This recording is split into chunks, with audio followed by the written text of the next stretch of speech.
আগের দিন পর্যন্ত রিপ্রোডাক্টিভ হেলথ শেষ করেছি, মানে ইউনিট 1 শেষ হয়েছে।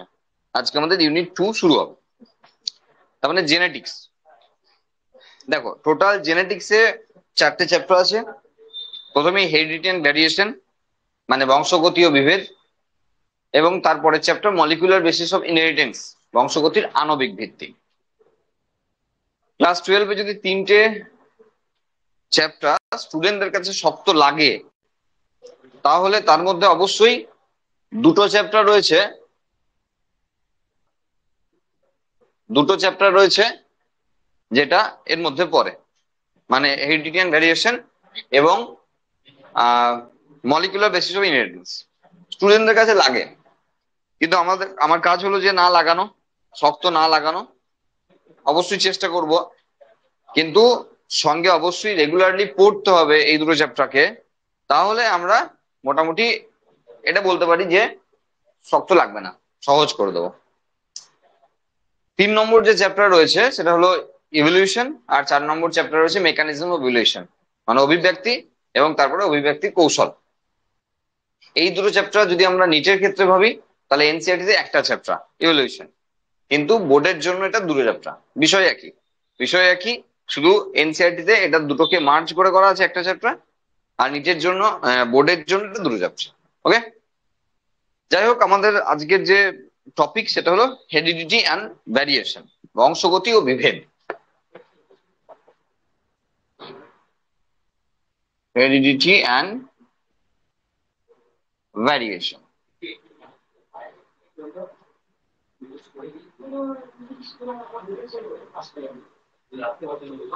দেখো, তো প্রথমে বিষয় হলো যে হেরিডিটি মানে বংশগতি কি। বংশগতি কি দেখো, প্রত্যেকটা জীব যখন তার প্যারেন্টাল অর্গানিজম থেকে বা প্যারেন্টাল সাইড থেকে তৈরি হয়, তখন তার মধ্যে তার বাবা মায়ের গুণাবলী আসে, অবভিয়াসলি যৌন জননের ক্ষেত্রে, যেটাকে আমরা হেরিডিটি বলি, মানে বংশগতি বলি। তার মানে আমাদের প্রত্যেকের ক্ষেত্রে বাবার এবং মায়ের অর্ধেক অর্ধেক ক্রোমোজোমাল সেট, মানে হ্যাপ্লয়েড সেট মিলিত হয়ে জাইগোট তৈরি হয়েছে এবং তারপরে আমরা হয়েছি। এবং আমাদের প্রত্যেকের ক্ষেত্রে বাবা এবং মায়ের বৈশিষ্ট্য আমরা বহন করে বেড়াচ্ছি। ঠিক এমন ভাবেই আমাদের নেক্সট জেনারেশন আমাদের বৈশিষ্ট্যকে বহন করে বেড়াবে। এটা হেরিডিটি বা বংশগতি। এখন বিষয় হলো, এই গোটা চ্যাপ্টারতে আমরা যে বিষয়গুলো আলোচনা করব, তার মধ্যে কিছু জিনিস তোমরা ক্লাস 10-এ পড়েছো, আর তারপর এখন ক্লাস 12-এ পড়বে। কিছু জিনিস, ম্যাক্সিমামই সব নতুন জিনিস যেগুলো আমরা ক্লাস 12-এ পড়বো।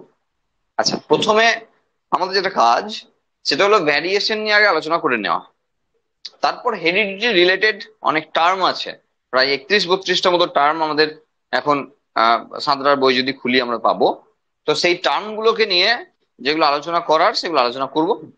এগুলো আমাদের মেন বিষয়বস্তু এখন। তো প্রথমেই ভ্যারিয়েশন নিয়ে আলোচনা করা যাক। বিভেদ কি?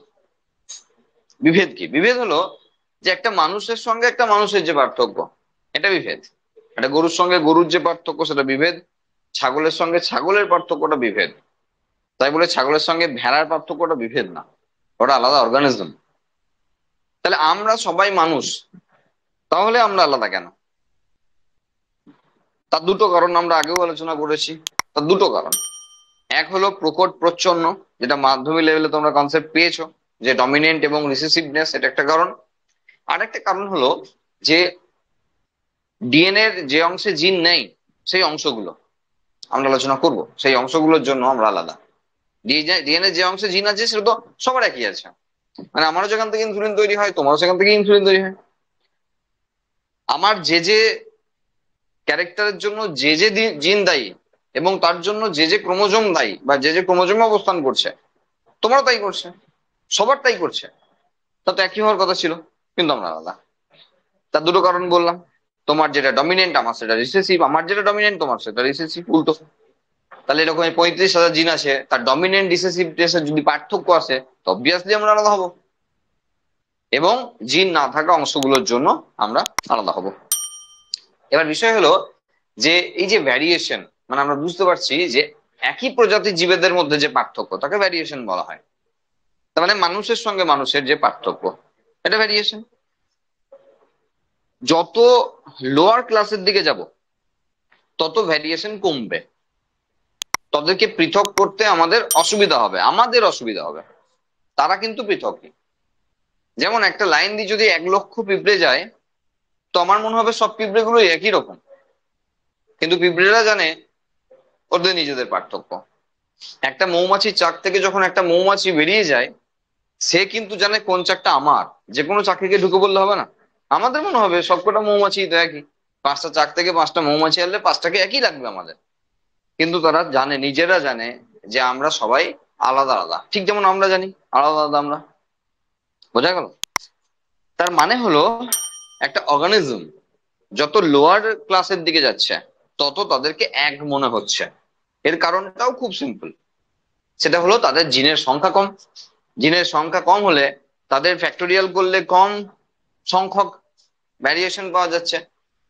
তো সেক্ষেত্রে আমরা অবভিয়াসলি তাদের মধ্যে পার্থক্য করতে অসুবিধা হবে, বা পারবো পার্থক্য করতে, মানে করতে পারবো না।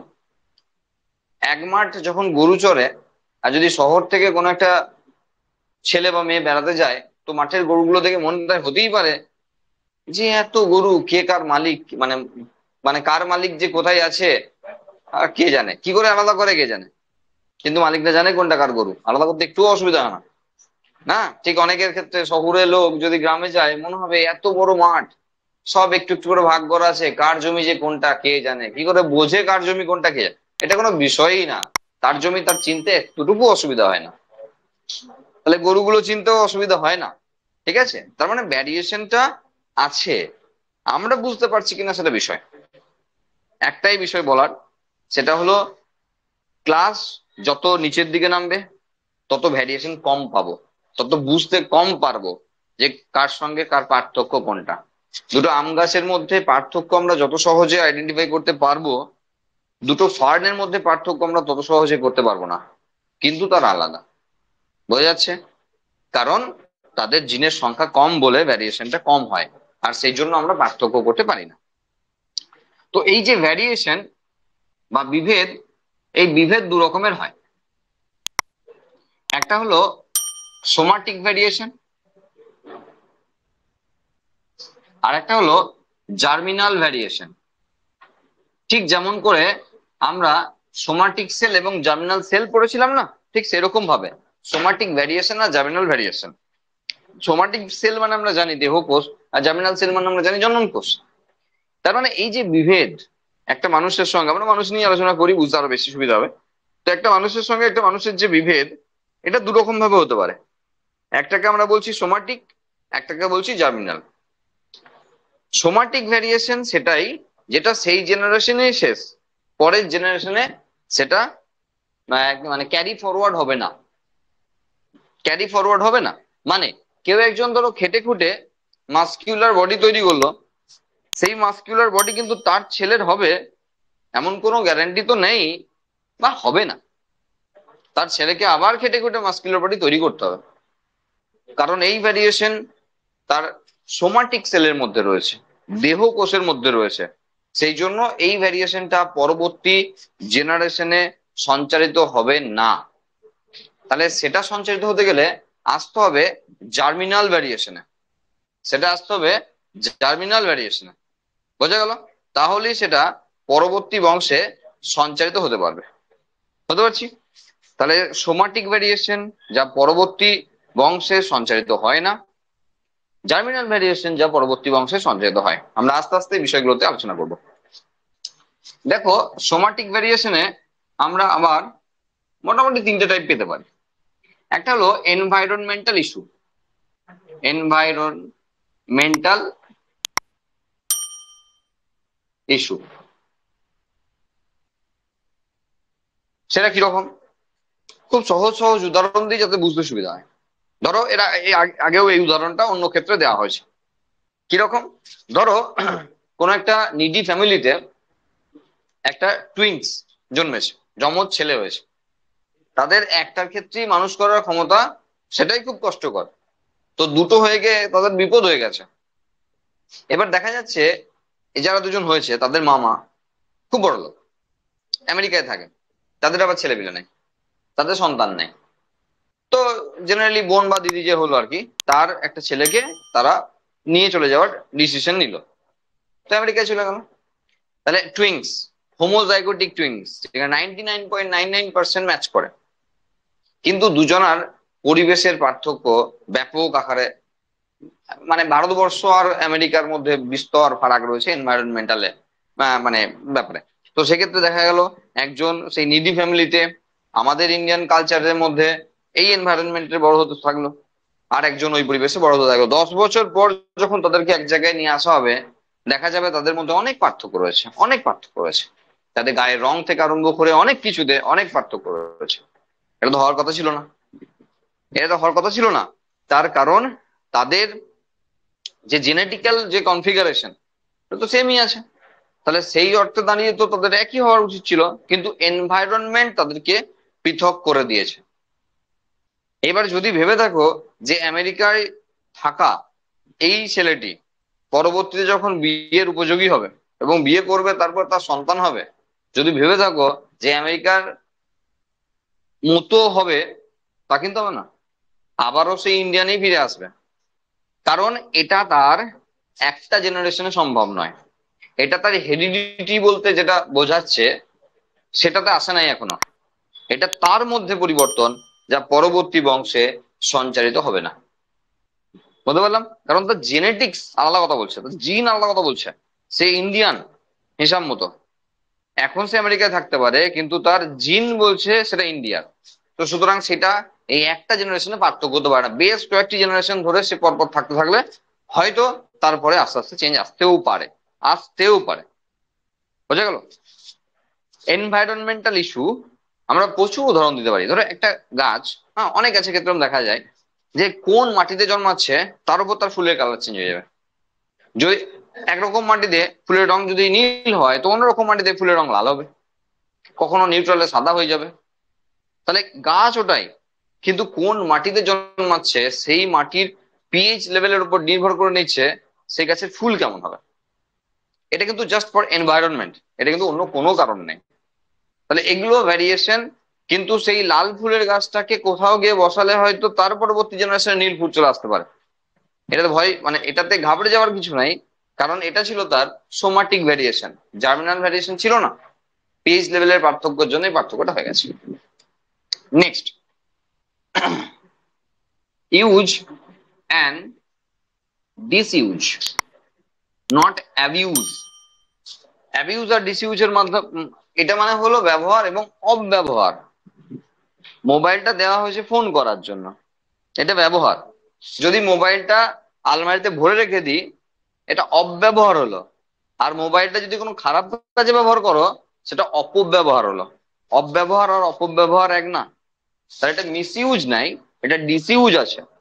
বোঝা গেল? এটা অপব্যবহার।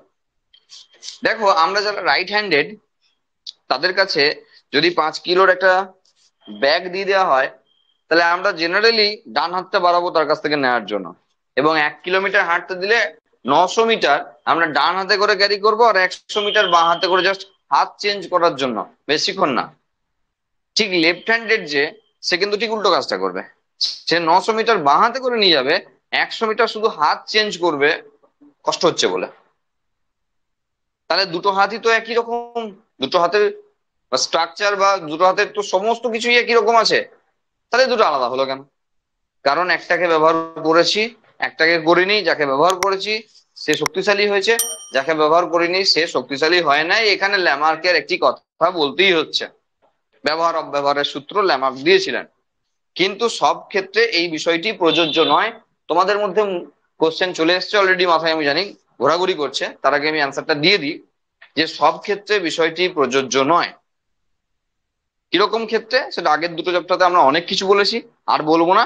সেটা হলো অল্প বয়সের অত্যাচার পরবর্তী বয়সের ক্ষতি হতে পারে। সেখানে বলতেই পারো উদাহরণে যে স্যার একটা অঙ্গের ব্যবহার তো তাকে উন্নতির লেভেলে নিয়ে যাওয়ার কথা ছিল, কিন্তু তো অবনতির কথা বলেছেন। হ্যাঁ, এই জন্যই উদাহরণটা দিয়ে দেওয়া যে ল্যামার্কের সেই সূত্র সব জায়গায় খাটে না।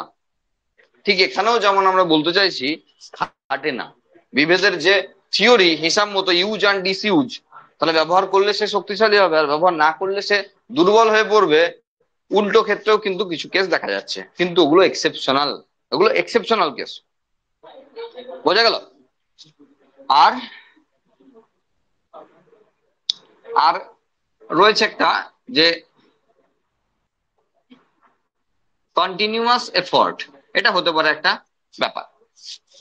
এফোর্ট, হ্যাঁ, মানে কোন একটা ক্ষেত্রে যদি কন্টিনিউয়াসলি আমরা এফোর্ট দিই, তাহলে সেক্ষেত্রে সেটা কিন্তু আমার ক্ষেত্রে একটা ভ্যারিয়েশন আনতে পারে।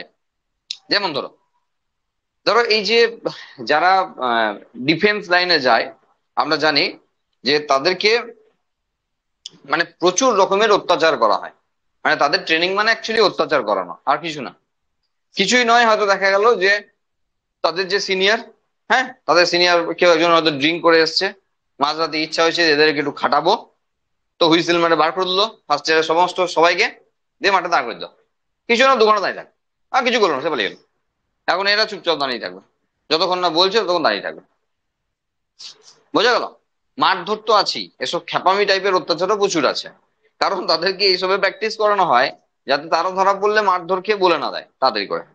এবং তাদের বিভিন্ন পরিবেশের সঙ্গে তাদেরকে মানিয়ে নিতে হয়, সেই জন্য আগে থেকেই তাদেরকে এই ট্রেনিং দেওয়া হয় যে উল্টো ঝুলিয়েও রাখবে, আবার কখনো আচ্ছা করে পেটাবেও। তাহলে সেই সব সিচুয়েশনের সঙ্গে মানানসই হতে হবে। তো মার না খেয়ে গেলে সে তো মার খেতে পারবে না ওখানে গিয়ে। যাক, এটা আমাদের বলার বিষয় নয়, আমাদের বলার বিষয় হলো, ধরেন একটা হাড্ডা কাড্ডা ছেলে, সে উচ্চ মাধ্যমিকে ফেল করে গেল। এবার আশেপাশের লোকজন বললো তোর এইসব লাইন হবে না, তুই একটু ডিফেন্স লাইনে মন দে, মানে তুই একটু মাঠ ফাট প্র্যাকটিস কর, একটু ছোটা ফোটা প্র্যাকটিস কর, হ্যাঁ, এসব কর, দিয়ে তুই ওই ওই লাইনে দেখ, চেষ্টা কর। হ্যাঁ, আস্তে আস্তে কোয়ালিফাই করলে, মাঠ ক্লিয়ার করলে তারপরে মেডিকেল হবে, তারপরে হতে পারে। তো দেখো, প্রথম দিন যে ছেলেটি ছুটতে থাকবে, দেখা যাবে 100 মিটার ছোটার পরে তার জিভ বেরিয়ে গেল। কন্টিনিউয়াসলি এফোর্ট দিতে থাকে না, তো 6 মাস পর দেখা যাবে সে আর 1 কিলোমিটারে না, সে কিন্তু 10 কিলোমিটার হাঁপাচ্ছে। তার মানে তার এফিসিয়েন্সি বাড়ছে, ওর কন্টিনিউয়াস এফোর্ট। তাহলে দেখো, সেই কন্টিনিউয়াস এফোর্ট তাকে ভ্যারিয়েশন নিয়ে এনে দিয়েছে, ভ্যারিয়েশন এনে দিয়েছে। আর ঠিক পড়াশোনায় তো তাই হয়, বলছি পড়াশোনায় তো তাই হয়, হয়তো ভ্যারিয়েশনের উদাহরণ আমরা আনতে পারছি না, কিন্তু পড়াশোনাতেও তো তাই হয়। যে তোমাকে যদি বাকিদের থেকে আলাদা হতে হয়, তাহলে হয় তোমাকে খুব ভালো পড়াশোনা করতে হবে, তাহলে তুমি আলাদা। আর নাহলে এত বদমাইশি করতে হবে, এত খারাপ ছেলে হতে হবে যে তুমি সবার থেকে আলাদা। দেখো, এই দুটো টাইপের ছেলেদেরকে স্যাররা বেশি দিন মনে রাখে, স্যার ম্যাডামরা বেশি দিন মনে রাখে। মাঝামাঝি ছেলে মেয়েদের স্যারদের বেশি মনে থাকে না। ঠিক আছে? হয় দারুণ বিচ্ছু যারা, তাদেরকে মনে রাখতে হয় বাধ্য হয়ে, যারা বিশাল বদমাইশি করেছিল। আর নাহলে খুব ভালো ছেলে, যারা ভালো র্যাঙ্ক করে ভালো জায়গায় গিয়ে স্যারের নামটা কয়েকদিন ধরে উজ্জ্বল করেছিল। ঠিক আছে? হ্যাঁ, বেশি দিন ধরে করবে না, কয়েকদিন ধরে উজ্জ্বল করেছিল। তাকে এই দুটো ক্যাটাগরিকে স্যারদের মনে থাকে, বাকি মাঝে যারা আছে না তাদেরকে স্যারদেরও মনে থাকে না। স্টুডেন্ট থেকেও হয় এরকম কিছু। বোঝা গেল? সবাইকে মনে থাকবে না, কিছু কিছু স্যারকে মনে থাকবে, কিছু কিছু ম্যাডামকে মনে থাকবে। তো এখানে কন্টিনিউয়াস এফোর্টের ব্যাপারটা হলো এরকম। এটা কিন্তু দেখো সোমাটিক। তাহলে সচিন যখন খেলতে শুরু করেছিল, তখন কিন্তু সে শুরুতেই ওই লেভেলে যেতে পারেনি, সচিন হতে পারেনি। তাকে আস্তে আস্তে সচিন করেছে তাকে। দেখো, তার ছেলেটা সচিন হলো না, কারণ এটা সোমাটিক ভ্যারিয়েশন, এটা জার্মিনাল ভ্যারিয়েশন না। তাহলে সচিনের ছেলে সচিন হতো, অমিতাভ বচ্চনের ছেলে অমিতাভ বচ্চন হতো, মানে অভিষেক বচ্চনই হতো, কিন্তু নামটা কামাতো অমিতাভ বচ্চনের মতো। কিন্তু দেখা গেল জাস্ট বাপের জন্য যেটুকু পেলো পেলো, বাকি তো কোথায় হারিয়ে গেল। আর যদি হতো বডি বিল্ডারের ছেলে বডি বিল্ডার, তাহলে এগুলো সবই হতো। তাহলে মাস্টারের ছেলে দেখা যাচ্ছে রাখাল হচ্ছে, ডাক্তারের ছেলে রাখাল হচ্ছে, আবার কুড়ে ঘরের ছেলে ইঞ্জিনিয়ার হয়ে যাচ্ছে। তার মানে বিষয়গুলো কিন্তু সোমাটিক ভ্যারিয়েশনের মধ্যে রয়েছে, এটা জার্মিনাল না। তাহলে বাবা যতটা খাটতো, খেটে খুঁটে যতটা গেইন করেছে, অর্থনীতিতে না, খেটে খুঁটে যতটা জ্ঞান অর্জন করেছে, তা কিন্তু ছেলেকে দিয়ে দিতে পারে না। হ্যাঁ, এবার বলবে স্যার যে দেখুন, তাহলে ফিল্মি লাইনের লোকেরা, তাদের ছেলেমেয়েরা দেখুন ফিল্মি লাইনে রয়েছে।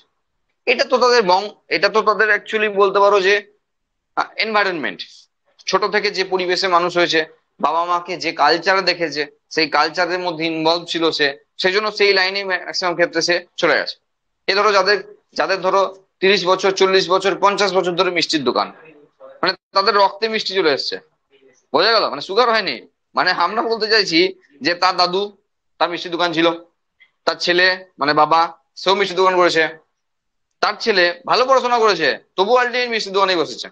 কারণ দেখা যাচ্ছে সে যে কোনো জব করবে, মাসে হয়তো 1 লাখ টাকা ইনকাম করবে, সে মিষ্টির দোকানে বসে হয়তো 5 লাখ টাকা ইনকাম করে, তো তার ওটাই ভালো। মানে ব্যবসা রক্তে আছে। তুমি এগুলোকে ভ্যারিয়েশন আনতে পারো না, এটাকে ভ্যারিয়েশন বলতে পারো না, এটাকে তুমি কন্টিনিউয়াস এফোর্ট বলতে পারো না। এগুলো আলাদা জিনিস। বংশ পরম্পরায় মিষ্টির দোকান খুলছে তার মানে এটা নয় যে সেটা তার জার্মিনালে চলে এসেছে, তাই না? এটা না। আমরা মনে হয় বোঝাতে পেরেছি ভ্যারিয়েশনের বিষয়টা কি আর সোমাটিক ভ্যারিয়েশনের বিষয়টা কি। তাহলে যদি এনভায়রনমেন্টাল ইস্যু হয় তাহলে একে অপরের মধ্যে পার্থক্য আসতে পারে। যদি ইউজ অ্যান্ড ডিসইউজের কেস হয় তাহলে একে অপরের মধ্যে পার্থক্য আসতে পারে। ঠিক কন্টিনিউয়াস এফোর্ট দিলে একে অপরের সঙ্গে পার্থক্য আসতে পারে। বোঝা গেল? কম বেশি মাধ্যমিকে দেখবে হয়তো দেখা গেল সবই ওই 80 থেকে 90 ঘরে প্রচুর ছেলে মেয়ে আছে, কিন্তু এইচএসে দেখা গেল রেঞ্জটা 60 থেকে 90 এলো, একটা বিশাল রেঞ্জ তৈরি হয়ে গেল। সেই 80 থেকে 90% পাওয়া ছেলেগুলো এইচএসে এসে 60 থেকে 90 রেঞ্জ এলো, মানে অনেক ছেলে নিচের দিকে চলে এলো, কিছু ছেলে উপর দিকেও গেল, রেঞ্জ দেখো বেড়ে গেল। কারণ এই যে কন্টিনিউয়াস এফোর্ট, এটা কেউ কেউ ডিসকন্টিনিউয়াস এফোর্ট দিয়েছে আর তার ফল সে ভুগবেই। বোঝা যাচ্ছে? তো পড়াশোনা না করলে রেজাল্ট তো খারাপই হবে, ভালো করলে তাই হবে যা হওয়ার ছিল। বোঝা গেল? চলো next, germinal variation. Germinal variation কি? যে ভ্যারিয়েশনটা নেক্সট জেনারেশনে সঞ্চারিত হবে সেটাকে জার্মিনাল বলা যায়। তো এক্ষেত্রে দুটি অপশন রয়েছে, একটা হলো কন্টিনিউয়াস আর একটা হলো ডিসকন্টিনিউয়াস। ওকে, ডিসকন্টিনিউয়াস। তো কন্টিনিউয়াস আর ডিসকন্টিনিউয়াস এর ব্যাপারটা কি একটু ভালো করে বুঝবে। সেটা হলো যে ধরো ধরো জার্মিনাল ভ্যারিয়েশন কখন হয়? যখন সেই বৈশিষ্ট্যটি জনন কোষের মধ্যে এসছে। এখন আসে কি করে? দেখো, অভিযোজন আর অভিব্যক্তির মধ্যে পার্থক্য মনে হয় বোঝো, ক্লাস 10 যা পড়েছো তাতে অভিযোজন আর অভিব্যক্তির মধ্যে পার্থক্য আশা করি বোঝো। যে একটা ক্যাকটাস, যাকে জাঙ্গল উদ্ভিদ বলা হয়, সে মরুভূমি অঞ্চলে থাকার জন্য তার যে সমস্ত চেঞ্জ হয়েছে সেটা তার অভিযোজনগত বৈশিষ্ট্য। কিন্তু দীর্ঘদিনের অভিযোজন অভিব্যক্তিতে পরিণত হয়। আস্তে আস্তে একটু একটু একটু করে আলাদা হতে হতে দেখা যায় যে একদিন গিয়ে সে সম্পূর্ণ যেখান থেকে শুরু হয়েছিল সেখান থেকে আলাদা। যেখান থেকে জার্নি শুরু হয়েছিল একটু একটু একটু করে আলাদা হয়েছে। এখন দীর্ঘদিনের 1000 বছর, 2000 বছর, 5000 বছর হতে পারে, দেখা গেল তারপরে ওই একটু একটু করে চেঞ্জ এসে একদিন এসে সে পুরোই আলাদা, যখন এর সঙ্গে এয়ার ম্যাচ করছে না। বোঝা গেল? এখন এই ভ্যারিয়েশনটা যদি জেনেটিক লেভেলে আসতে হয় তাহলে সবচেয়ে ভালো উপায় হলো মিউটেশন, যেটা অভিব্যক্তির মূল বিষয় আর কি, যার জন্য মিউটেশন হয়।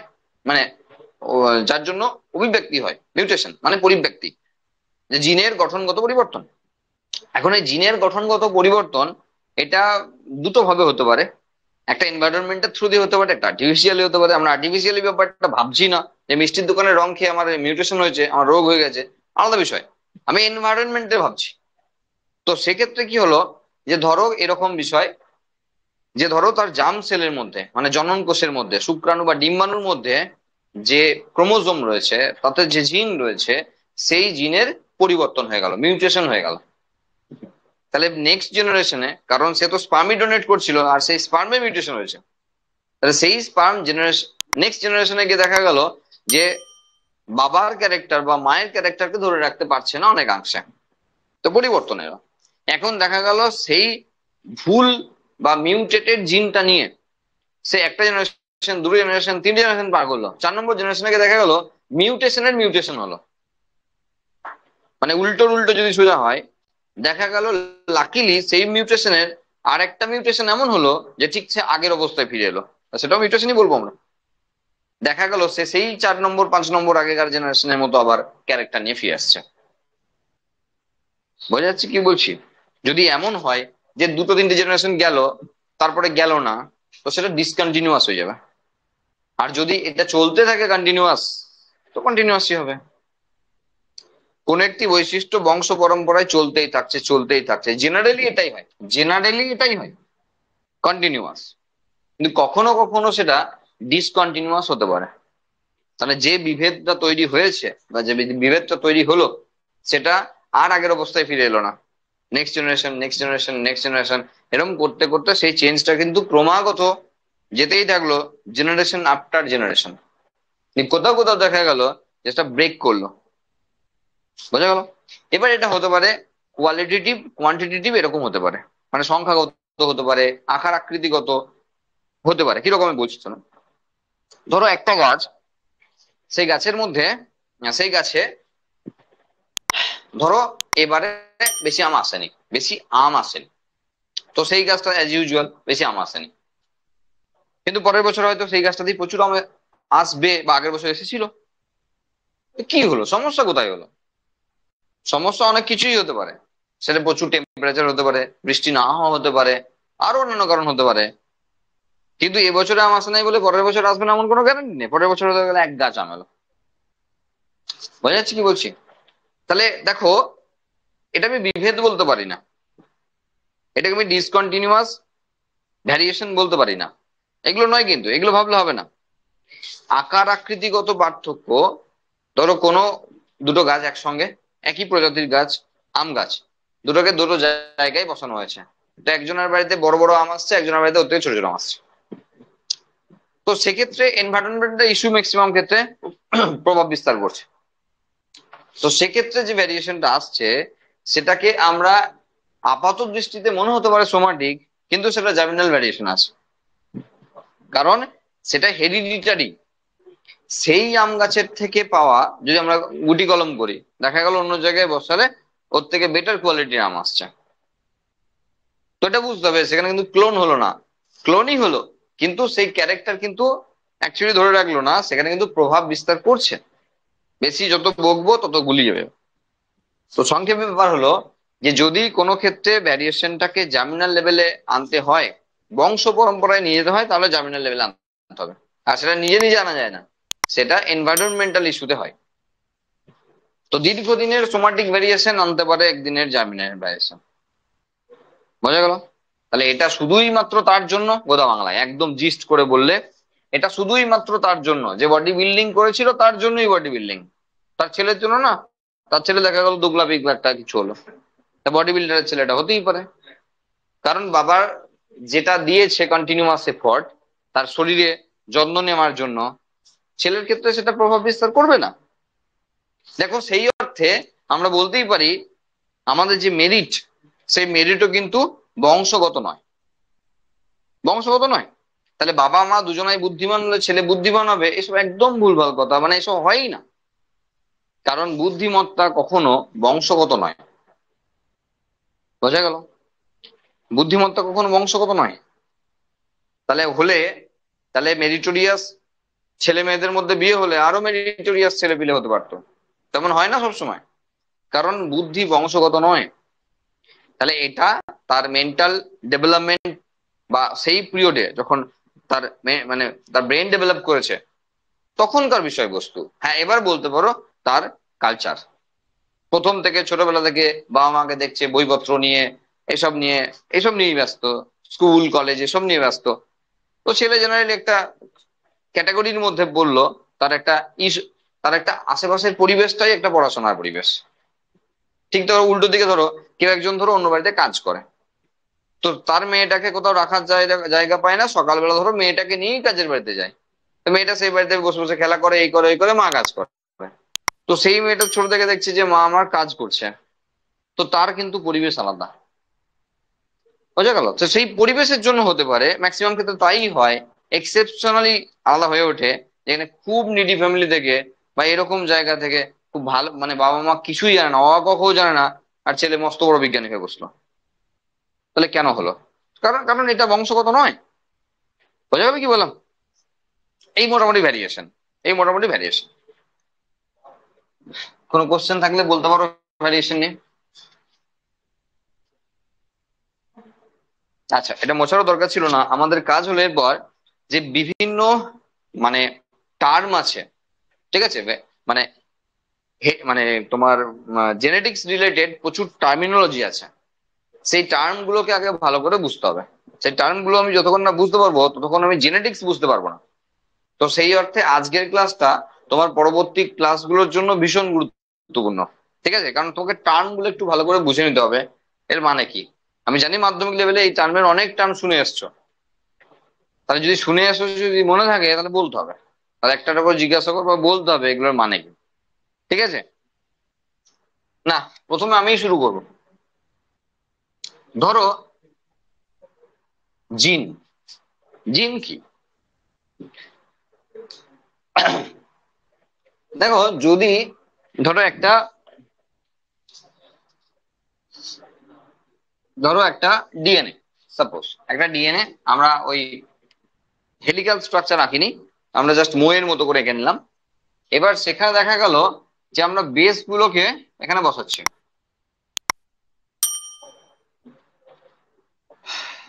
মোস্ট বোরিং কাজ, কিন্তু বসাতেই হবে, নাহলে বোঝানো যাবে না।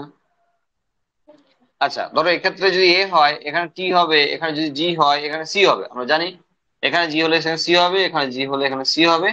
টি এর সঙ্গে এ সর্বদা, আর এর সঙ্গে সর্বদা টি বাইন্ড করে, তাই তো? তো এরকম করে ধরো জি সি সি, জি এ, টি সি, এরকম ভাবে সি জি, জি সি, টি এ, জি সি, জি জি সি, এই দেখ। এবার দেখো জিন কাকে বলে। সেটা হলো ডিএনএ নির্দিষ্ট বেস সিকোয়েন্স, যা একটা নির্দিষ্ট বৈশিষ্ট্যের জন্য দায়ী, তাকে জিন বলা হবে। ধরো এখান থেকে এইটুকুতে হয় না, কিন্তু আমাদের বোর্ডে এত জায়গা নাই যে এর থেকে বাইরে চলে যাবো। দেখা গেল এ টি সি, জি জি, সি টি এ, অ্যাডেনিন থায়ামিন গুয়ানিন আর সাইটোসিন বেসের কথা বলা আছে। তো এ নির্দিষ্ট একটি এমআরএনএ তৈরি করতে পারে, আর সেখান থেকে তৈরি হয় একটি নির্দিষ্ট প্রোটিন, যা একটি নির্দিষ্ট ক্যারেক্টারের জন্য দায়ী। ধরো ক্যারেক্টার 1 লিখলাম, তার মানে একটা জিন একটা বৈশিষ্ট্যের জন্য দায়ী, এবং সেটা নির্দিষ্ট বেস সিকোয়েন্স। মানে সেটা এটাই হতে হবে যে এটি জি, সরি এটিসি, জি জি, সিটি এ, এর আগে থেকে নিলেও হবে না, পরে থেকে নিলেও হবে না। তো এটাকে আমরা জিন বলছি। কেন? কারণ ডিএনএ এর এই অংশটুকু একটি নির্দিষ্ট বৈশিষ্ট্যের জন্য দায়ী, তাই আমরা একে জিন বলছি। আমরা যখন ক্লাস 11-এ পড়েছিলাম, আমরা দেখেছিলাম যে আমাদের দেহে মোট কোষের যে সংখ্যা রয়েছে, সেই কোষের সংখ্যাতে টোটাল যে ডিএনএ আছে, সেই ডিএনএ গুলোকে যদি আমরা একে অপরের সঙ্গে জুড়ে দিই, তাহলে পৃথিবী থেকে সূর্য 300 বার যাতায়াত করতে পারবো। এরকম আমরা শুনেছিলাম সেল ডিভিশন চ্যাপ্টারতে, যে আমাদের একজনের শরীরে যে ডিএনএ আছে সেই ডিএনএ গুলো পরপর জুড়ে দিলে পৃথিবী থেকে সূর্য 300 বার যাতায়াত করতে পারবো। তার মানে দাঁড়ালো যে এত পরিমাণ ডিএনএ, তাতে জিন কত আছে। আচ্ছা ধরো আমরা তো 2n organism, 2n equal to ধরো 46, n ইকুয়াল টু 23। অনেক অর্গানিজম আছে যারা হ্যাপ্লয়েড, ধরো হ্যাপ্লয়েড, সেখানে আমরা বললাম n ইকুয়াল টু 12, সেই অর্গানিজমটাই হ্যাপ্লয়েড। এখন এই যে 2n সেট, মানে 46টা ক্রোমোজোম কোথায় আছে? একটা কোষ আছে, একটা মাত্র কোষ আছে। আমাদের দেহে মোট কোষের সংখ্যা প্রায় 10 লক্ষ কোটি, 10 লক্ষ কোটি। আরবিসির ক্ষেত্রে নিউক্লিয়াস নেই, হার্ট মাসেলে একাধিক নিউক্লিয়াস আছে, স্পার্ম সেলে বা এগ সেলে সেখানে একটা করে অর্ধেক ক্রোমোজোম যুক্ত নিউক্লিয়াস আছে ধরে নিলাম। আমরা গড়ে ধরে নিলাম 10 লক্ষ কোটি সেলের 10 লক্ষ কোটি নিউক্লিয়াস আছে, কারণ কারোর নেই, কারোর আছে, কারোর ডবল আছে, এসব ধরে নিলাম জাস্ট। তার মানে ক্রোমোজোমের সংখ্যাটা এই হিসাবে দাঁড়াবে যে 46 × 10 লক্ষ কোটি, এত সংখ্যক ক্রোমোজোম আছে আমার শরীরে অ্যাপ্রক্সিমেটলি। বোঝা গেল? কারণ প্রত্যেকটা সেলে এই ক্রোমোজোমটা আছে, তাহলে এত ক্রোমোজোম আছে। তাহলে জিনের সংখ্যা যদি বলি, দেখো হ্যাপ্লয়েড সেটে, একটা ডিপ্লয়েড অর্গানিজমের হ্যাপ্লয়েড সেটে যত সংখ্যক number of genes equal to genome. এরপরে আমরা দেখবো টার্মের মধ্যেই পরে আসবে জিনোম কাকে বলে। তাহলে একটা ডিপ্লয়েড অর্গানিজমের হ্যাপ্লয়েড সেটে যে সংখ্যক জিন আছে তাকে বলা হবে তার জিনোম। আমাদের জিনোমের যে সংখ্যা সেটা মোটামুটি 35 থেকে 40,000। মানে একটা কোষে জিনের সংখ্যা, মানে এখান থেকে একটা কোষ নিলে তার জিনের সংখ্যা একটা সেলে 35 থেকে 40। আবার যদি হার্ট থেকে নিই সেখান থেকেও একটা সেলে জিনের সংখ্যা 35 থেকে 40,000। এবার বিষয় হলো যে এরা কি সকলে অ্যাক্টিভেটেড? না। দেখো HCl পাকস্থলীর গা থেকে বেরোচ্ছে, তখন সিবাম বেরোচ্ছে স্কিন থেকে, ঠিক উল্টোটা হচ্ছে না? কারণ এখানে যেটা বেরোয় তার জন্য ওই জিন অ্যাক্টিভেটেড, আর ওখানে যেটা বেরোচ্ছে তার জন্য ওই জিন অ্যাক্টিভেটেড। মানে সব জায়গায় সব জিন থাকলেও সব জিন অ্যাক্টিভেটেড অবস্থায় নাই। তার মানে আমরা বলতে চাইছি যে প্যানক্রিয়াসের আইলেটস অফ ল্যাঙ্গারহ্যান্স এর বিটা সেল থেকে ইনসুলিন উৎপন্ন হয়। কেন? বিটা সেলে আর কোনো জিন নাই, সবই আছে।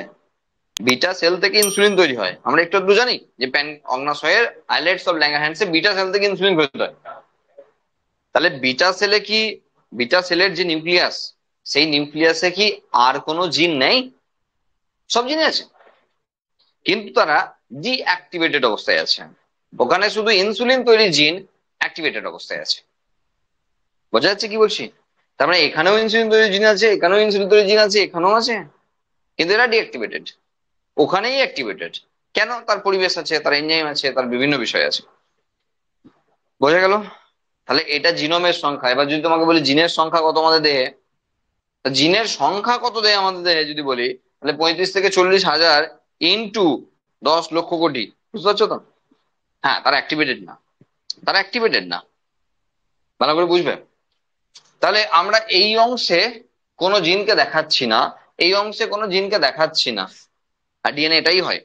দেখা গেল একটা ডিএনএ। আচ্ছা, তার আগে একটা জিনিস ক্লিয়ার করে নেওয়া উচিত যে এই যে ধরো এটা 5 প্রাইম টু 3 প্রাইম, আর এখানে 5 প্রাইম টু 3 প্রাইম। এইখান থেকে এটা যদি একটা জিন হয়, তাহলে এইখান থেকে এটা কি সেম জিন? এটা কি সেম জিন? না, একদমই না। কারণ এখানে যদি ATCGGCTA হয়, এখানে কই রয়েছে ওই সিকোয়েন্স? নির্দিষ্ট বেস সিকোয়েন্স যদি একটি জিন হয়, ও সিকোয়েন্স ম্যাচ করছে না, তাহলে ওখানে জিন নাই? হ্যাঁ, থাকতে পারে, কিন্তু ওই জিনটা নাই। ওখানে জিন নাই এটা আমি বলতে পারবো না, কিন্তু ওখানে ওই জিনটা নাই এটা শিওর। মানে এখানে ক্যারেক্টার 1-এর জন্য দায়ী জিনটা নাই। হয়তো দেখা গেল এইটুকু জায়গাতেই অন্য একটা জিন রয়েছে, কিন্তু বেস সিকোয়েন্স আলাদা। হ্যাঁ, হতে পারে অন্য কিছু, যেমন এখান থেকে হয়তো হতে পারে ওইটা একটা জিন, অথবা তার আগে থেকে হলো, পরে থেকে হলো, আরো বড় করে হলো, হতে পারে। কিন্তু এই জিনটা এতেই আছে, ওতে নেই। বোঝা গেল? কারণ ডিএনএ এর উপর নির্দিষ্ট বেস সিকোয়েন্স যা কোনো একটি ক্যারেক্টারের জন্য দায়ী, তাকে আমরা বলবো জিন, ডিএনএ এর অ্যাক্টিভেটেড পার্ট। জিন হলো ডিএনএ এর সক্রিয় অংশ, যেখান থেকে কোনো একটি বৈশিষ্ট্যের জন্য দায়ী, তাকে বলা হবে জিন। বোঝা গেল? তাহলে এখানে জিন বুঝছি, এখানে জিনোম বুঝছি। আচ্ছা, এবার একটা জিনিস দেখো যে এই যে হ্যাপ্লয়েড সেটে যে সংখ্যক জিন রয়েছে তাকে জিনোম বলছি, কিন্তু যদি আমরা এটা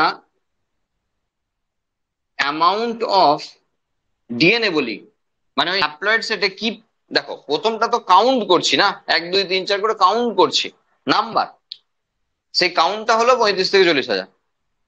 আর সেই হ্যাপ্লয়েড সেটেই amount of DNA equal to C value বা কনস্ট্যান্ট ভ্যালু। এই সিটা কিন্তু স্মল এ আছে, ক্যাপসে নাই। ABCDTZ 6 রকমের ডিএনএ হয়। ওই যে সি এর কথা বলছি, ওই সি কিন্তু ক্যাপিটাল, ওটা ডিএনএ একটা টাইপ। কিন্তু এই যে সি, এটা কিন্তু স্মল এ, কারণ এটা কনস্ট্যান্ট ভ্যালু, আমার তোমার তোমার তোমার তোমার সবার এক। আর সেই কারণের জন্যই আমরা মানুষ, কারণ আমাদের সি ভ্যালু প্রত্যেকের এক, প্রত্যেকের সি ভ্যালু এক। মানে আমাদের হ্যাপ্লয়েড সেটে অ্যামাউন্ট অফ ডিএনএ কি করতে হবে, ওজন করতে হবে, পিকোগ্রামে আসবে। এটা পিকোগ্রামে আসবে, এটা নাম্বার, আর এটা ওজন। Amount of DNA equal to C value. আচ্ছা, একটা বিষয় নেক্সট চ্যাপ্টারে পাবে, এই যে সি ভ্যালু ব্যাপারটা রয়েছে না, তো আমাদের মনে হতে পারে, মাথায় মনে হতে পারে, আমাদের আসতে পারে মাথায়, তাহলে বুঝতে পেরেছি। ধরুন ব্যাঙের ক্ষেত্রে যে সি ভ্যালু, তাহলে হাতির ক্ষেত্রে সি ভ্যালু বেশি হবে। তো ব্যাঙ কোথায়, হাতি কোথায়? ব্যাঙের সি ভ্যালু হাতির থেকে বেশি। বোঝা গেল? কারণ আমরা একটা জিনিস ভুল করছি বুঝতে, সে যত বড় অর্গানিজম হোক না কেন, তার তো দেহে কোষের সংখ্যা বেশি বলে সে বড়। ব্যাঙটা ছোট তার কারণ তার দেহে কোষের সংখ্যা কম। তার সঙ্গে এটার কি সম্পর্ক? এটা হ্যাপ্লয়েড সেটে অ্যামাউন্ট অফ ডিএনএ, এটা হ্যাপ্লয়েড সেটে অ্যামাউন্ট অফ ডিএনএ। তার কত কোষ আছে জানার দরকার নাই, তার তো একটা কোষের হিসাব হচ্ছে, কোষের সংখ্যা থাক না কাদা। বোঝা গেল কি বললাম? তার মানে কোন একটি অর্গানিজমের সি ভ্যালু ওপর সেই অর্গানিজমটার আকার আকৃতি নির্ভর করে না। সি ভ্যালুর ওপর সেই অর্গানিজমটার আকার আকৃতি নির্ভর করে না। ওকে? আচ্ছা, জিন বুঝলাম, সঙ্গে সঙ্গে আমরা জিনোমটাকে বুঝিয়ে দিলাম। সি ভ্যালুটা এখানে নাই, তাও বুঝিয়ে দিলাম। ওকে, এরপর নেক্সট ধরো লোকাস। আচ্ছা, একটা জিনিস এখানে যেটা বলতে গিয়ে এখানে বললাম না, ধরো এটা একটা ডিএনএ। হুম। তো দেখা গেল এইখান থেকে এই পর্যন্ত একটা জিন আছে, আবার বড় গ্যাপ, এখান থেকে এখানে একটা জিন আছে, আবার একটা গ্যাপ, আবার ধরো এখান থেকে এখানে একটা জিন আছে। তো মেজরিটি অংশে ফাঁকা অংশ, আর যে ফাঁকা অংশগুলোর জন্য আমি তুমি আলাদা, যে ফাঁকা অংশগুলোর জন্য আমি তুমি আলাদা, হ্যাঁ সেগুলো তো জিন নাই, কিন্তু সেই অংশগুলোর জন্যই আমি তুমি আলাদা। তার মানে ডিএনএ এর মেজরিটি অংশে জিন নেই, এটা মাথায় রাখতে হবে। ঠিক আছে? তাহলে মনে হতেই পারে যে কেন এত বড় ডিএনএ তৈরি করেছে, কারণ খাটাখাটনি করতে হয়েছে, অনেক খরচা করতে হয়েছে। এই ডিএনএটাকে বানাতে খরচা করতে হয়েছিল, তো খেতে হয়েছিল তো। ওটা খরচা বলছি, যে খেতে হয়েছিল, কিনতে হয়েছিল। তা খেয়েছি বলেই তো ডিএনএ তো তৈরি হয়েছে। এত উপাদান লেগেছে, সেই উপাদানগুলো কোথা থেকে পেয়েছি? খাবার মাধ্যমে পেয়েছি। তাহলে কেন? তার কারণ ভ্যারিয়েশন, তার কারণ ওই অংশগুলো না থাকলে আমাদের মধ্যে বিভেদ আসতো না। বোঝা গেল? চলো নেক্সট, লোকাস আর অ্যালিল, এ দুটো নিয়ে আলোচনা করতে হবে। জানো এ দুটো নিয়ে বেশি আলোচনার দরকার নেই। একটা ক্রোমোজোমের যে অংশে জিন অবস্থান করছে সেটা হলো তার লোকাস বা লোকেশন, মানে লোকেশন অফ জিন। তাহলে ক্রোমোজোমের নির্দিষ্ট অংশে সেই জিনটা অবস্থান করছে, যাকে তার লোকাস বলা হয়। ঠিক আছে? তার মানে ধরো একটা ক্রোমোজোমের ক্ষেত্রে, কিন্তু ডিএনএ এর ক্ষেত্রে না, ক্রোমোজোমের ক্ষেত্রে। তার মানে আমরা যদি বলি সাপোজ এটা একটা ক্রোমোজোম, ধরো এটা একটা ক্রোমোজোম, এবং আমরা ধরে নিলাম এটা হোমোলোগাস ক্রোমোজোম। হোমোলোগাস ক্রোমোজোম মানে হলো আকার আকৃতিতে একই। হোমো মানে একই, লোগাস মানে আকার আকৃতি। হোমো মানে একই, লোগাস মানে আকার আকৃতি। তাহলে এই ক্রোমোজোম দুটো, হ্যাঁ, এই ক্রোমোজোম দুটো দেখতে এবং সমস্ত কিছুতে একই রকম। হ্যাঁ, আঁকাতে হয়তো পার্থক্য হয়েছে, ত্রুটি মার্জনীয়, কিন্তু এই দুটো আমরা ধরে নিলাম একই রকম আকার আকৃতির। তো এই রকমের সেট জোড়ায় জোড়ায় থাকে। আমরা জানি ফিমেলদের ক্ষেত্রে শেষ অব্দি জোড়ায় জোড়ায়, মানে 23 জোড়া 23 জোড়ায় জোড়ায় জোড়ায় আছে, মানে এক্স এক্স এসেছে। আর ছেলেদের ক্ষেত্রে এক্স ওয়াই আছে। ওই জায়গাটা যদি আমরা একটু এক্সেপশনালি রাখি, তাহলে আমাদের ক্ষেত্রে সব হোমোলোগাস ক্রোমোজোম রয়েছে। তাহলে এই ক্রোমোজোমের সাপোজ এইখানটাতে একটা জিন আছে, তাহলে এই ক্রোমোজোমও এইখানটাতে একটা জিন আছে। তাহলে এই জিনটার নাম যদি হয়, এই জিনটার নাম যদি হয় ধরো জিন 1, জিন 1, তাহলে এখানেও আছে জিন 1। তাহলে জিন 1 এর এটা লোকেশন অর লোকাস। তাহলে একটা ক্রোমোজোমের যে স্থানে জিনটা অবস্থান করছে সেটা তার লোকাস। এই জিনটা সাপোজ তার হাইটের জন্য দায়ী, তাহলে এই জিনটাও হাইট রিলেটেড, এই জিনটাও হাইট রিলেটেড। হ্যাঁ হতে পারে এটা বেশি হাইটের জন্য, এটা কম হাইটের জন্য। দ্যাটস ওয়াই এরা দুজন একে অপরের অ্যালিল। তাহলে একই হোমোলোগাস মানে একই, এটা বলার দরকার নেই। হোমোলোগাস ক্রোমোজোমের যে স্থানে জিন অবস্থান করছে সেই স্থানে জেনারেলি, কিছু এক্সেপশনাল আছে, আমরা ওই জন্য জেনারেলি বলছি, সেই স্থানেই কিন্তু অন্য ক্রোমোজোম মানে হোমোলোগাসের অন্য সেটটাতেও সেই জিনই অবস্থান করছে। তো যে জায়গায় জিনটা অবস্থান করছে সেটা হলো তার লোকাস, আর এই জিনের যে অল্টারনেটিভ একটা জিন রয়েছে এই ক্রোমোজোমে, এটা হলো তার অ্যালিল। তাহলে এর অ্যালিল এ আর এর অ্যালিল এ, একে অপরের অ্যালিল। বোঝা গেল? তাহলে ক্রোমোজোমের, হোমোলোগাস ক্রোমোজোমের একই স্থানে অবস্থিত যে জিন রয়েছে তারা পরস্পরের অ্যালিল। হোমোলোগাস বোঝা গেছে? তাহলে এবার আমরা দেখো, জেনেটিক্স এর শুরু এটা, তুমি এইগুলো না বুঝলে কিন্তু জেনেটিক্স বুঝতে পারবে না, বারবার বলছি। হ্যাঁ, তো চোখ যা কনফিউশন আছে এখানে কিন্তু দূর করে ফেলতে হবে। হ্যাঁ, এবার আমরা হোমোলোগাস লিখলাম, এবারে আমরা হোমোজাইগাস লিখবো। হোমোজাইগাস, হোমোজাইগাসের দুটো অপশন পাবো আমরা, একটা হলো হোমোজাইগাস ডমিনেন্ট আর একটা হলো হোমোজাইগাস রিসেসিভ। হোমোজাইগাস রিসেসিভ, ওকে। দেখো আমাদের খুব পরিচিত উদাহরণ নিয়ে আমরা যদি আলোচনা করি, তাহলে এরকম আমরা 2n কেন লিখি? মানে আমরা দুটো টি, না খুব পপুলার আমাদের কাছে টি, তাই না? মেন্ডেলের সেই মটর গাছের হাইটের জন্য টি টি টি টি করে করে টি টি টি টি করেই এসছো। হ্যাঁ, তো আমরা দুটো টি কিনা কেন লিখি? দুটো টি কেন লিখি আমরা? আচ্ছা, টি কে কি এইভাবে লেখা যেতে পারে, মানে টি বাই টি লেখা যেতে পারে, আমরা কোনদিন লিখেছি মাধ্যমিকে।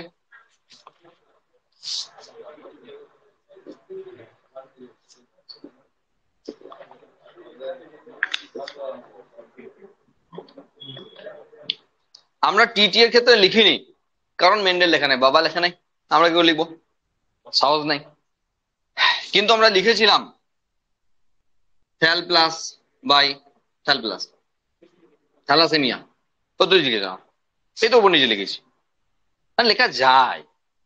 কিন্তু আমরা যখন মেন্ডেলিজম পড়বো তখন লিখবো না, এ নিয়ে আলোচনা হবে পরের ক্লাসে, আলোচনা হবেই না, মানে লেখা যায়। তো এই যে টি আমরা দুটোই লিখেছি, দুটো কেন লিখেছি? কারণ 2n, কারণ ডিপ্লয়েড, সেজন্য একটা নয় দুটো লিখতে হয়েছে। যদি হ্যাপ্লয়েড হতো তাহলে একটা লিখতাম, গ্যামেটে আমরা একটা লিখেছি, আর অর্গানিজম আমরা দুটো লিখেছি। তাহলে অর্গানিজমে দুটো লিখেছি, গ্যামেটে একটা লিখেছি, তার কারণ হ্যাপ্লয়েড আর ডিপ্লয়েডের কেস। তাহলে এটা একটা অপশন হতে পারে, আর অপশন এটা হতে পারে যে এটা, এটা একটা অপশন হতে পারে, এটা 2n। তাহলে এটা হোমোজাইগাস ডমিনেন্টের কন্ডিশন আর এটা হোমোজাইগাস রিসেসিভের কন্ডিশন। কারণ ক্রোমোজোমের একই ক্ষেত্রে এই দুটো জিন যে সব সময় এমন হতে হবে যে একটা বড় একটা ছোট হতে হবে এমন তো কোনো মানে নেই। এটা হতেই পারে যে বাবার কাছ থেকে আসা যে জিনটা সেটাও এই পার্টিকুলার জিন যা লম্বার জন্য দায়ী, লম্বাই, আর মায়ের কাছ থেকে আসাও সেটাও লম্বাই, মানে দুটোই কিন্তু ক্যারেক্টার, সেটা হাইট বেসিসে, কিন্তু এক্ষেত্রে দুটোই কিন্তু লম্বা হাইটের জন্য দায়ী জিন। ওকে, তাহলে আমরা ধরে নিলাম এটা বাবার কাছ থেকে আসা এবং এটা মায়ের কাছ থেকে আসা দুটি ক্রোমোজোম, এবং এই পার্টিকুলার লোকেশনে যে জিনটি অবস্থান করছে তা হাইটের জন্য দায়ী। তাহলে সেক্ষেত্রে দুটোর ক্ষেত্রে আমরা ক্যাপিটাল লিখেছি। ক্লিয়ার? তাহলে এটাকে আমরা হোমোজাইগাস ডমিনেন্ট বলছি। তো এই ক্ষেত্রে দেখো প্রকট প্রচ্ছন্নের কথা চলে আসছে। তাহলে আমরা যখন কোনো কিছু প্রকট বোঝাতে চাই তখন ক্যাপসে লিখি, আর যখন প্রচ্ছন্ন বোঝাতে চাই তখন স্মলে লিখি। এটা তো আমাদের লেখার প্যাটার্ন। প্রকট প্রচ্ছন্ন মানে কি? মানে হলো যে একটা অ্যালিলে যখন ডিফারেন্ট টাইপের মানে ডিফারেন্ট টাইপের জিন, মানে ওটা নয় কিন্তু যে আলাদা আলাদা ধরনের জিন আছে, হ্যাঁ, মানে একই জিন তার রূপ ভেদ রয়েছে। তাহলে তখন একটা অ্যালিল অপর অ্যালিলকে যদি চাপা দিয়ে দেয় তাহলে সে হবে প্রকট। যেমন এক্ষেত্রে যদি টি থাকে, যদি ক্যাপিটাল টি থাকে, তাহলে স্মল টি এর যে বৈশিষ্ট্য তাকে প্রকাশ করতে দেবে না। যে চাপা দিল সে ডমিনেন্ট, যে চাপা পড়লো সে রিসেসিভ। তো যার ক্যারেক্টার, যে অন্যের ক্যারেক্টারকে চাপা দিয়ে দিল সে হলো ডমিনেন্ট, আর যে চাপা পড়ে গেল সে হলো রিসেসিভ। দেখো এটাও কিন্তু একটা ক্যারেক্টার ছিল, যে হাইটে তার স্মলার হাইট ক্যারেক্টার, এটা একটা লম্বার জন্য, তা দুটোই কিন্তু নিজের নিজের ক্যারেক্টার, সেটা কি হাইটের জন্য। কিন্তু কখনোই এই স্মল হাইটের বিষয়টা এখানে যে লম্বা হাইটের বিষয়টাকে চাপা দিতে পারছে না। কেন পারছে না এটা বুঝতে গেলে আমাদের আরো দু একদিন অপেক্ষা করতে হবে যে কেন চাপা দিতে পারছে না। ঠিক আছে, অ্যাকচুয়ালি এর এক্সপ্রেশনের ক্ষেত্রে এ কিছু বাধা সৃষ্টি করে, আর সেই জন্যই ওকে প্রকট বলা হয়, কিছু প্রোটিন তৈরি করে, এরকম বিষয় আছে আর কি, হ্যাঁ, যার জন্য এ প্রকাশ করতে পারে না এর ক্যারেক্টারকে। তাহলে এক্ষেত্রে যে চাপা দিল সে ডমিনেন্ট, যে চাপা বললো সে রিসেসিভ। ভালো করে বুঝবে ব্যাপারটা। সেটা হলো দেখো একই লোকাসের মধ্যে কিন্তু এসব ঘটনা ঘটে সাধারণত। মানে এ কখনো এইখানে এসে কাউকে চাপা দিতে আসে না, মানে আমি একটা স্মল আরই ধরলাম, এ এখানে এসে চাপা দিতে আসে না, এ ওরই এলিলকে চাপা দিতে আসে যদি চাপা পড়ার অপশন থাকে। আর যদি চাপা পড়ার অপশন না থাকে তাহলে আর কি করা যাবে? কারণ কেউ কাউকে চাপা দেওয়ার নাই, দুজনে দুজনের বৈশিষ্ট্যকে প্রকাশ করতে পারছে, পারবে। কিন্তু দুজনের বৈশিষ্ট্য তো প্রকাশ হয় না, একজনের বৈশিষ্ট্য প্রকাশ হবে, তো যে কেউ প্রকাশ করুক না কেন মানে একই দাঁড়ালো, সে লম্বা হবে। আবার একই রকম ভাবে আমরা যদি এটাকে স্মল টি আর এটাকে স্মল টি ধরে নিই, তাহলে বিষয়টা এটাই যে এখানে চাপা পড়ারই দুজন, চাপা দেওয়ার কেউ নাই। মানে সুতরাং বিষয়টা হলো এরকম যে সেক্ষেত্রে তার হাইটটা মানে স্মল হাইট হবে। বোঝা যাচ্ছে কি বলছি? কিন্তু এ কখনো একে চাপা দিতে আসবে না নর্মালি, কারণ অ্যাবনর্মালিও আছে, এক্সেপশনাল কেসও আছে।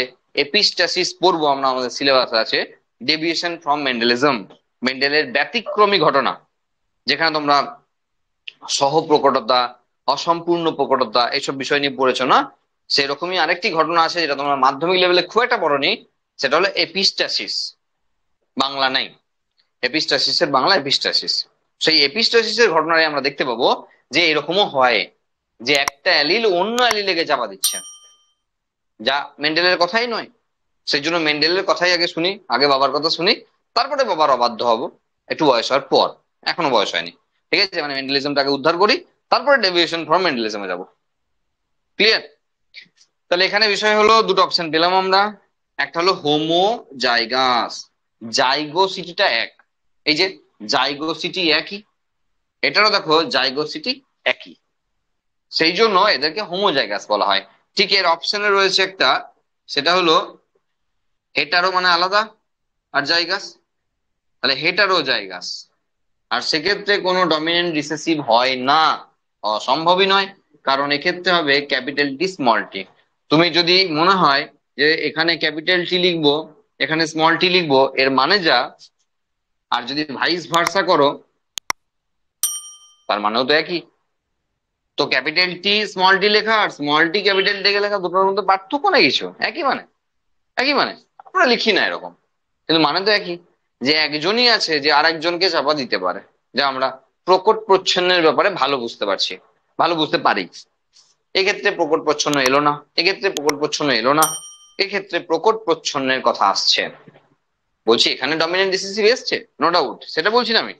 কিন্তু এখানে এক্স্যাক্টলি আমাদের ভালো করে বুঝতে পারছি এই যে একজন একজনকে চাপা দেবে, এই যে সিচুয়েশন, এই সিচুয়েশনটা এখানে আমাদের কাছে ক্লিয়ার, যে এখানে ক্যাপিটাল টি স্মল টি এর গুণাগুণকে চাপা দেবে, কিন্তু অন্য কাউকে চাপা দিতে যাবে না। এক্সেপশনাল তো এক্সেপশনাল, তো উদাহরণ না। বোঝা গেল কি বললাম? তাহলে হোমোজাইগাসের ক্ষেত্রে দুটো অপশন না, একটাই অপশন। এখানে যেমন সরি হেটেরোজাইগাসের ক্ষেত্রে হোমোজাইগাসে দুটো অপশন পাচ্ছিলাম, ডমিনেন্ট আর রিসেসিভ, কিন্তু হেটেরোজাইগাসে একটাই অপশন, সেটা হলো শুধুই হেটেরোজাইগাস, তার ডমিনেন্ট রিসেসিভ হয় না। এ দুটো ক্লিয়ার? তাহলে এর সঙ্গে রয়েছে আবার একটি অপশন, সেটা রেয়ার, সেটা হলো হেমিজাইগাস। হেমিজাইগাস এটা আবার কি কেস? দেখো হেমি মানে অর্ধেক, মানে কখনো কখনো এমন জায়গা রয়েছে যেখানে দুটো ক্রোমোজোম মিলে বৈশিষ্ট্য নির্ধারণ করে না, একটাই ক্রোমোজোম বৈশিষ্ট্য নির্ধারণ করে দেয়। এ বিশাল হাতড়াতে হবে না, এ তো আমাদেরই রয়েছে 44+XY, না খুঁজতে হবে না, আমাদেরই আছে XY। বলো ওয়াই এর কি আছে সাথী? ওয়াই এর তো সাথে কেউ নয়, এক্স এর সঙ্গে ওয়াই তো কোনো সম্পর্ক নেই, কোনো সম্পর্ক নাই। ওয়াই থাকার জন্য আমরা মেল, আর মেয়েগুলো ফিমেল ওয়াই না থাকার জন্য। দুঃখের বিষয়, কি আর করা যাবে। মেয়েগুলো কিন্তু দুটো এক্স থাকার জন্য মেয়ে না, এরা ফিমেল দুটো এক্স থাকার জন্য নয়, ওয়াই না থাকার জন্য। এখানেই একটু পিছিয়ে গেছো তোমরা মেয়েরা, ঠিক আছে? যে এক, হ্যাঁ হ্যাঁ, ওয়াই থাকার জন্য আমরা মেল, আর তোমাদের ওয়াই না থাকার জন্য ফিমেল। তোমাদের দুটো এক্স থাকার জন্য তোমরা ফিমেল নয়। বোঝা গেল? কি আর করা যাবে।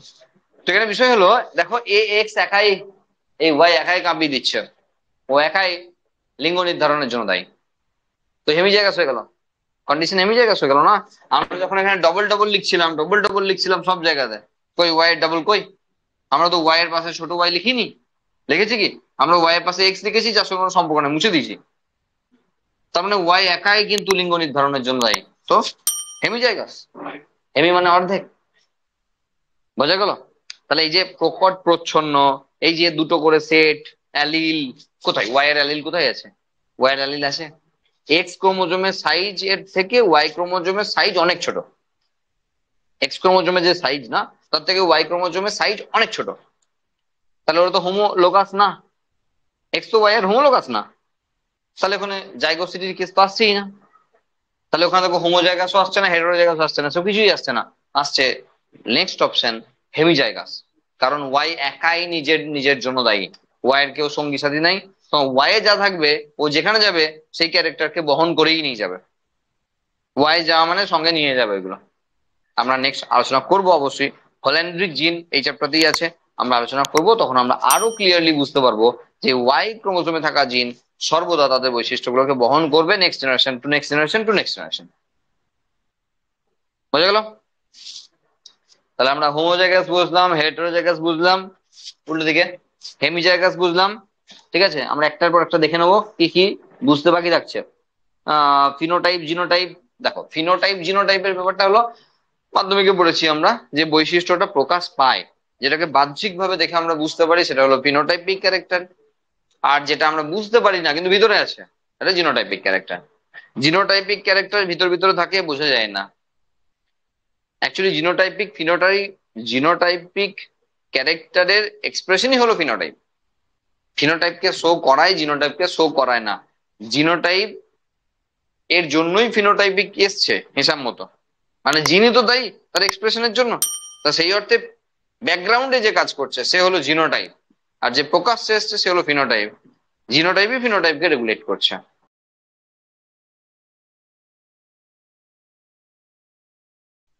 চলো দেখো, তাহলে এখানে জিনোটাইপিক আর ফিনোটাইপিকের ব্যাপারটা আমরা বুঝতে পেরেছি, যে যে বৈশিষ্ট্য বহিঃপ্রকাশ পায় সেটা ফিনোটাইপিক, আর যেটা বহিঃপ্রকাশ পায় না সেটাকে বলা হয় জিনোটাইপিক।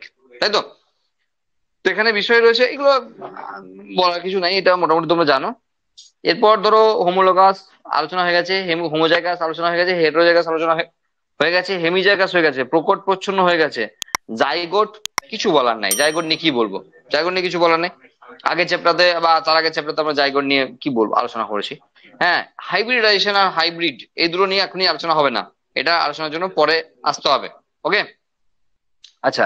ক্রস, দেখো এর আগের দুটো চ্যাপ্টারতে আমরা অনেক কিছু উল্টোপাল্টা আলোচনা করেছি, আর উল্টোপাল্টা আলোচনা নয়। এবার থেকে আমরা যৌন জননের সংক্ষিপ্ত রূপ ক্রস, আমরা আর ওইসব যৌন জননে লিপ্ত হলো ওইসব কথা বলবো না। আমরা শুধুই বলবো ক্রস, যার মানে বুঝে নিতে হবে এটা যৌন জনন। ঠিক আছে, জেনেটিক্স চ্যাপ্টারতে যৌন জননের সংক্ষিপ্ত রূপ হলো ক্রস, মানে এদের সঙ্গে এদের ক্রস করানো হলো, মানে এদের সঙ্গে এদের যৌন জনন সম্পন্ন করা হলো। বোঝা গেল? অনেক হয়েছে দুটো চ্যাপ্টারতে, আর নয়। তাহলে ক্রস হয়ে গেল। আচ্ছা, টেস্ট ক্রস ব্যাক ক্রস আমরা ডিটেলস আলোচনা করবো, 3 নম্বরে কোশ্চেন আসবে, তো অনেক বেশি আলোচনা হবে ওখানে। তো এগুলো নিয়ে এখনই আলোচনা নয়, এরপরেই আছে এগুলো। হ্যাঁ, টেস্ট ক্রস ব্যাক ক্রস নিয়ে ডিটেলস আলোচনা হবে। আচ্ছা, কোডমিনেন্স ডিটেলস আলোচনা হবে, নেক্সট আছে ইনকমপ্লিট ডমিনেন্স, মাল্টিপল জিন, মাল্টিপল অ্যালিল, এগুলো নিয়ে সবই দেখবে 2 পাতা পরে আরো, মেন্ডেলিজমের পরই আরম্ভ হয়ে যাচ্ছে এসব টপিক, জানি আমাদের আলোচনা হবে। আলোচনা হবে না জানিয়ে অ্যাটাভিজম, অ্যাটাভিজম বলে একটি কোশ্চেন এইচএস এর জন্য খুব পপুলার আসে। অ্যাটাভিজম কি? ধর একটা বাচ্চা জন্মালো একটা ছোট্ট লেজ নিয়ে, বুঝি বাঁদরের মতো নয়, হয়তো ককসিসটার পিছনে, মানে এখন তো আমরা কিছুই বুঝতে পারি না, হয়তো এতটুকু একটা অংশ, এতটুকু অংশ বোঝা যাচ্ছে তার মানে আউটগ্রোথের মতো লাগছে, যে এক্সট্রা কিছু বেরিয়ে আছে মনে হচ্ছে। পূর্বের হারিয়ে যাওয়া বৈশিষ্ট্য যদি পুনরায় ফিরে আসে তাকে বলা হয় অ্যাটাভিজম। ঘটনার নাম অ্যাটাভিজম। ধরো একজন মানুষ জন্মালো গায়ে প্রচুর লোম নিয়ে। বাঁদর তো আমাদের সেই অর্থে আগের জেনারেশন না, বাঁদররা হলো আমাদের কাকাজাটা ছেলে। মানে আমাদের আগে আগে আগে আগে যেতে যেতে আমরা কোনো একটা জায়গা পাবো যে লাইনের সঙ্গে ওই লাইনটা আলাদা হয়েছে। এইখানে বাঁদররা আছে, এইখানে আমরা আছি, এইখানে বাঁদররা আছে, এইখানে আমরা আছি। আমাদের আগেকার জেনারেশনের বাঁদররা নয়, ওরা আমাদের কাকা জ্যাঠার ছেলে। বুঝা গেল? হ্যাঁ, কারা আমাদের জেনারেশনের আগের? এপ আছে, সিম্পাঞ্জি আছে, এরা আমাদের আগের জেনারেশনে। যদিও এপ, হোমো ইরেক্টাস, এদেরকে মানে আমরা হোমো সেপিয়েন্স সেপিয়েন্স, আমাদের আগে হোমো সেপিয়েন্স আছে, ক্রো ম্যাগনান আছে, হোমো ইরেক্টাস আছে, হ্যাঁ, হোমো হ্যাবিলিস আছে, এরা সব আমাদের আগের জেনারেশন। বুঝা গেল? এরা আমাদের মানে সেই অর্থে দাদু পরদাদু এই ওই ওই ওই। কিন্তু এরা কিন্তু আমাদের সেই সম্পর্কে ভাই বোন নয়। বোঝা গেল? তো দেখো আমাদের আগের জেনারেশন গুলোতেও সেখানে কিন্তু গায়ে প্রচুর লোম থাকার বিষয় ছিল, তা পরে পরে আমরা হারিয়েছি। মানে ইচ্ছা করে আমরা বৈশিষ্ট্যটাকে বাদ দিয়েছি। এখন দেখা গেল একটা বাচ্চা জন্মেছে, তার গায়ে বা একটু বড় হওয়ার সঙ্গে সঙ্গে তার গায়ে প্রচুর লোম এসছে। লোম মানে এরকম না যেগুলো আমাদের আছে, এরকম না। তার লোম মানে বাঁদরের মতো, শিম্পাঞ্জির মতো, এপের মতো, এরকম গোটা গায়ে লোমে ভর্তি। মাথার চুল যেমন হয়েছে, গোটা গায়ে এরকম আছে। তাহলে পূর্বের হারিয়ে যাওয়া বৈশিষ্ট্য ফিরে এসছে, এগুলোকে বলা হয় অ্যাটাভিজম। আমার প্রশ্ন হতে পারে কেন হয় এগুলো? এগুলো জেনারেলি দেখো মিউটেশনের কারণে হয়। হ্যাঁ, যে মিউটেশন ঘটিয়ে ঘটিয়ে হাজার হাজার বছর, লক্ষ লক্ষ বছর পেরিয়ে এসে আজকে এই জায়গায় পৌঁছেছিলাম, হঠাৎ করে তার ব্যতিক্রমী ঘটনা ঘটেছে, এমন মিউটেশন হয়েছে একদম সেই লুডো খেলায় সাপ খেলার যাবে না 99 উঠে শূন্য এসছে, এরকম 99 গিয়ে তোমাকে শূন্য নামিয়ে দিয়েছে। মানে তুমি মানুষ পর্যন্ত পৌঁছে গেছিলে, এখন দেখা গেল একটা, সব ক্যারেক্টার নয়, তার গায়ে প্রচুর লোম আছে বন মানুষের মতো, তাই বলে সে মানুষ নয় এমন তো নয়। তার অন্য সমস্ত ক্যারেক্টার ঠিক আছে, একটা ক্যারেক্টার গন্ডগোল হয়ে গেছে। আমরা পার্টিকুলার ক্যারেক্টার রিলেটেড কথা বলছি। তার লেজটার আছে, ছোট্ট একটি অংশ রয়েছে, তো তার গোটা ফুল সিস্টেমে কোনো সমস্যা নাই। বোঝা গেল? তো সেক্ষেত্রে পার্টিকুলার একটা ক্যারেক্টারের কথা বলছি, সব ক্যারেক্টার একসঙ্গে মিউটেশন হয়ে যাবে, সে লক্ষ লক্ষ বছর কোটি কোটি বছরকার পিছনকার পূর্বে সেই ইতিহাসে ফিরে যাবে এমন নয়। পার্টিকুলার একটা ক্যারেক্টারে সে পুরোনো দিনে ফিরে চলে গেছে। অ্যাটাভিজম পরীক্ষা খুব আসে, অ্যাটাভিজম কি? বোঝা গেল? আচ্ছা, আর কি আছে? অ্যাটাভিজম ছাড়া আমরা এরপরে আইসোঅ্যালিল নেক্সট আলোচনা হবে, নেক্সট চ্যাপ্টারতে সিউডাল, না সরি এই চ্যাপ্টারতেই আলোচনা হবে, নেক্সটে সিউডালিল আলোচনা হবে, সাইটোজিন, জাম্পিং জিন, হ্যাঁ, সিউডোজিন, এগুলো সব আলোচনা হবে, ফিনোকপি, ট্রু ব্রিড, সেমিডামেন্টস। এই যা যা বিষয় আছে না, সবই এর পরে আলোচনা হবে। মানে আমরা নেক্সট দিন মেন্ডেলিজম করাবো, মেন্ডেলিজম শেষ হয়ে গেলে মানে মেন্ডেলের 1 সংকর আর 2 সংকর জন্ম পরীক্ষা হবে, তারপরে পরে যে টপিক গুলো আসবে তার মধ্যে এই টপিক গুলো সব চলে আসবে। মানে আমরা কি করব, 3-4 দিন ক্লাস করার পর না একবার পিছনে এসে এই জায়গায় দেখিয়ে দেবো, দেখো আর কোনো বাকি আছে কিনা। 31-32টা যে টপিক এখানে দেওয়া ছিল বা টার্ম দেওয়া ছিল, সেই কোনো একটা টার্মও বাদ গেল কিনা দেখে নাও। বোঝা গেল? সুতরাং যেগুলো নিয়ে ডিটেলস আলোচনা হবে সেগুলো আমরা এই মুহূর্তে আলোচনা করব না, কারণ সেগুলো এত বড় বড় করে আছে, আমরা এইটুকু সংজ্ঞা জেনে কি করব? ঠিক আছে, সেগুলোর জন্য পরেই আমরা রাখলাম আলোচনাটা। ওকে, তো সুতরাং চলো এই অদ্ভুত পরিবেশে কন্টিনিউ করা যাবে না বেশিক্ষণ।